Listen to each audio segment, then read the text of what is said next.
Balang araw si Itay ay di na mabibilad sa araw.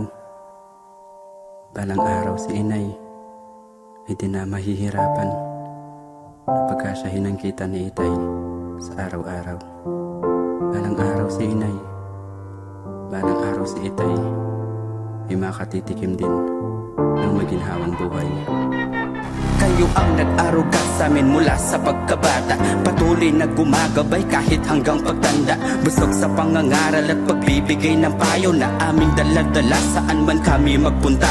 Inspirasyon, dedikasyon, kayo ang pinagmulan. Kaya naman mga pangarap aming sinimulan. Batid namin ang inyong hirap, puyat mga pagsasakit para kami itaguyod sa mundong puno ng sakit. Sapagkat kayo'y tiwala nyo na'y amin tong makakaya. Kaya ibinigay nyo lahat ng inyong makakaya. Kahit na wala nang matira, kahit isang pusing mapaglaanan lang ninyo.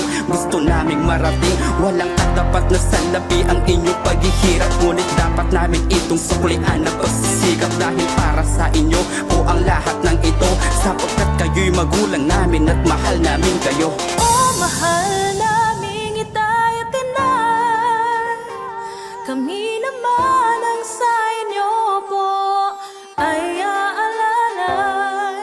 Kayo'y aming aalagaan at mamahalin, gaya po ng pagmamahal na ibinigay ninyo sa amin. Balang araw si Itay ay di na mapupuyat sa kanyang paghahanap buhay. Di na mahihirapan na kumita sa maghapon para tayo'y may makain, sapagkat sa ating mesa mayroong nakahain. Balang araw si Itay ay di na mabibilad sa araw, di na muling magkakalyo ang mga palad. Balang araw si Inay ay di na mahihirapan na pagkasyahin ang kita ni Itay